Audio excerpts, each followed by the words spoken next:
অস্ট্রেলিয়ায় টেস্ট খেলবেন আর উত্তেজনা ছড়বে না তা কি হয়? মিচেল স্টার্ক সেই প্রথাকে ভুলিয়ে দিতে চাননি। তাই তো তপ্ত গরমে একের পর এক ওভার করতে করতে যখন ত্যক্ত বিরক্ত অজি শিবির, তখন রাগের বহিঃপ্রকাশ উগরে দিলেন মিরাজের ওপর। ঘটনাটা কি ঘটেছে সেটাই আগে বলি। স্টার্কের 21তম ওভারের পঞ্চম বল, অস্ট্রেলিয়ার 103 ওভার চলছে। মিরাজ পয়েন্ট অঞ্চলে বল ঠেলে দিয়ে রানের জন্য দৌড় দেন, আর এখানেই শুরু হয় উত্তেজনা।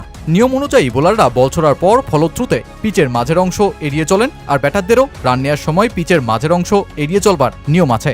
আর মিরাজ রান নেওয়ার সময় সঠিক পথে থাকলেও বলের দিকে তাকিয়ে দৌড়তে হঠাৎ সামনে মিচেল স্টার্ককে দেখে পাশ কাটিয়ে সোজা পথ ব্যবহার করতে পিচের মাঝের অংশ দিয়ে দৌড় দেন।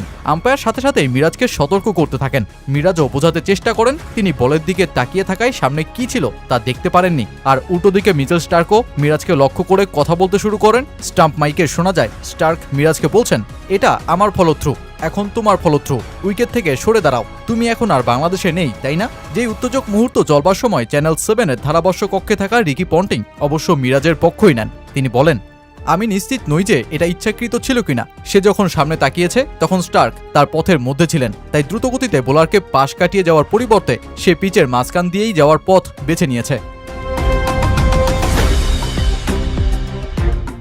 অবশ্য বাংলাদেশের বিপক্ষে তেলেবেগুনে জ্বলে উঠবার কারণও আছে অস্ট্রেলিয়ার। 30 ডিগ্রি সেলসিয়াসের বেশি তাপমাত্রা আর যেই তীব্র গরমে ওভারের পর ওভার করে যেতে হচ্ছে অস্ট্রেলিয়াকে। নিরুপায় পেট কামিন্সকে বাংলাদেশকে অল আউট করার উদ্দেশ্যে 8 বোলার ব্যবহার করতে হয়েছে। ট্রাভিস হেড ও মার্নাস লাবুশনেকেও যখন 6 ওভার করানো হলো, তখন নিশ্চিত হওয়া গেল বাংলাদেশ ব্যাটাতে কতটা চাপে ফেলে দিয়েছে অজি শিবিরকে একটা ব্যাটিং সহায়ক বনে যাওয়া উইকেটে।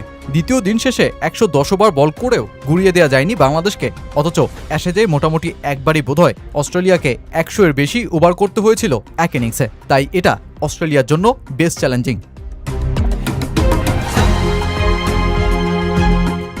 দ্বিতীয় নতুন বল পাওয়ার আগ পর্যন্ত অস্ট্রেলিয়ার শিবিরে হতাশার ছাপ স্পষ্ট ছিল। তেমন কোনো সাফল্য নেই, শুধু ওভারের পর ওভার করে যেতে হচ্ছে, আর সাথে মিসফিল্ডিং তো আছেই। তবে দ্বিতীয় নতুন বলে মাত্র 11 রানে বাংলাদেশ 3 উইকেট হারালে ম্যাচে ফেরে অস্ট্রেলিয়া, কিন্তু তবুও যেন হয়নি রক্ষা।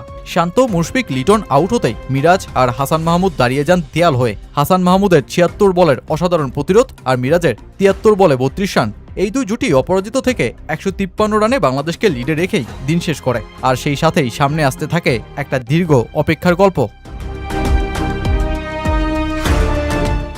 ইতিহাস বলে এই শতাব্দীতে নিজেদের মাটিতে প্রথম ইনিংসে 100 রানের বেশি পিছিয়ে থেকেও অস্ট্রেলিয়া মোটে একবার ম্যাচ জিতেছে 2010 সালে সিডনিতে পাকিস্তানের বিপক্ষে। সেই ম্যাচে মাইকেল হাসি দ্বিতীয় ইনিংসে সেঞ্চুরি করে অস্ট্রেলিয়াকে জিতিয়ে দিয়েছিলেন।